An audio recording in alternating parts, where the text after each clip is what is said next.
সর্বধর্মগুরুদের উপস্থিতিতে বঙ্গীয় সংখ্যালঘু পরিষদের উদ্যোগে বারুইপুর অনিমা ভবনে ব্লক কমিটির গঠন ও বঞ্চিত অত্যাচারিত মানুষদের অধিকার নিয়ে বিশেষ সভার আয়োজন করা হয়। দক্ষিণ চব্বিশ পরগনা হিন্দু, মুসলিম, বৌদ্ধ, খ্রিস্টান সহ সকল ধর্মের গুরুদের উপস্থিতিতে এই দিন বঞ্চিত, অত্যাচারিত, অনগ্রসর মানুষের জন্য অমৃত লড়াই শপথ গ্রহণের অনুষ্ঠানের আহ্বান জানায় বঙ্গীয় সংখ্যালঘু পরিষদের। বারুইপুর অনিমা ভবনে এই বিশেষ সভার আয়োজন করা হয় আজ। এছাড়াও বারুইপুর ব্লক কমিটির গঠন করা হয়েছিল। বিভিন্ন সংখ্যালঘু সম্প্রদায় অন্তর্ভুক্ত তাদের ইস্যু নিয়ে বিভিন্ন সমালোচনা করা। এখানে উপস্থিত ছিলেন বঙ্গীয় সংখ্যালঘু পরিষদের সভাপতি মৌলানা মোজাফফর হোসেন, কার্যকরী সভাপতি আব্দুর রব লস্কর, সাধারণ সম্পাদক অধ্যাপক ডক্টর জাহান আলী পুরকাইদ, সম্পাদক প্লাস্টার শ্যামল ঘরুই, প্রাক্তন ডিআই নুরুল হক সিপাহী, সভাপতি অধ্যাপিকা সালেহা বেগম, এছাড়া এম.কে. গোলাম মর্তজা, কোষাধ্যক্ষ নজরুল ইসলাম, পৃষ্ঠপোষক মৌলানা আনোয়ার হোসেন কাশেমি, এর আইনজীবী হাফিজুর রহমান জিন্না আলী, এছাড়াও উপস্থিত ছিলেন আইনজীবী শবনম খাতুন। এছাড়াও বিশিষ্টজনের উপস্থিতি লক্ষ্য করা যায়। আমি একটু বলতে চাই যে আজকের দিনে আমরা ভারতীয়রা অনেক বেশি সেন্সিটিভ, অনেক বেশি ইমোশনাল, আর এই দুর্বলতার সুযোগ দিচ্ছে রাজনৈতিক দলগুলো।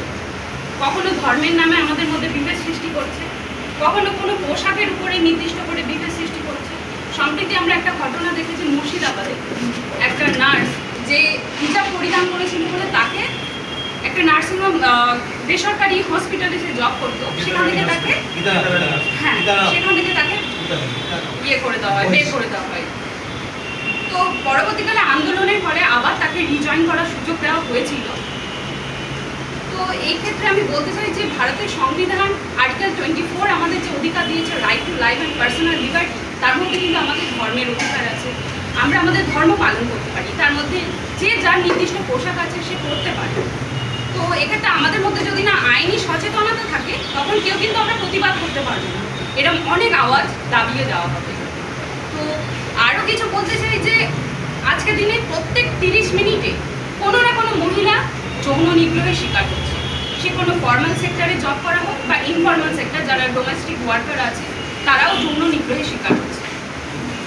বিশাখা গাইডলাইন্স যেটা সুপ্রিম কোর্ট দিয়েছিল বনবাড়ি দেবী নামে একটা কেসের উপরে বেস্ট করে, যিনি ছিলেন একজন সোশ্যাল অ্যাক্টিভিস্ট, যিনি অল্প বয়সে বাল্য বিবাহের নিয়ে কথা বলেছিলেন বলে তাকে রেপ করা হয় এবং ব্রুটালি মার্ডার করা হয়েছিল।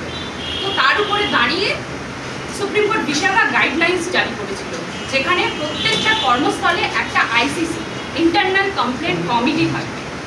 এই সম্পর্কে কিন্তু বেশিরভাগ আমরা জানি না, যে এমনকি যারা হচ্ছে ডোমেস্টিক ওয়ার্কার, সেখানেও যদি কেউ কোনো ফ্ল্যাটে যারা রান্নার কাজ করে বা যারা এমনি নর্মাল কাজ করে, সেই ফ্ল্যাটের মধ্যেও একটা ইন্টারনাল কমপ্লেন্ট কমিটি দেখতে পারে। এরকম অনেক মেয়েরা আছে যারা অনেক যৌন নিগ্রহে বা আজকের দিনে সাইবার বুলিংয়ের শিকার হয়। সোশ্যাল মিডিয়ার মাধ্যমে তারা বিভিন্ন প্রেম সম্পর্কে জড়িয়ে পড়ে এবং পরবর্তীকালে বিভিন্ন অন্তরঙ্গ ছবি পোস্টের নামে থ্রেট দেওয়া হয়। তারা জানে না, এর জন্য তারা সাইবার কমপ্লেন করতে পারে এবং যারা থ্রেট দিচ্ছে তাদেরকে মানে পুলিশ প্রশাসন নির্দিষ্ট স্টেপ নিয়ে সেসব ছবিও রিমুভ করে দিতে পারে। এই সমস্ত ব্যবস্থা আছে, কিন্তু তারা ভয় পেয়ে অনেকের টাকা পয়সাও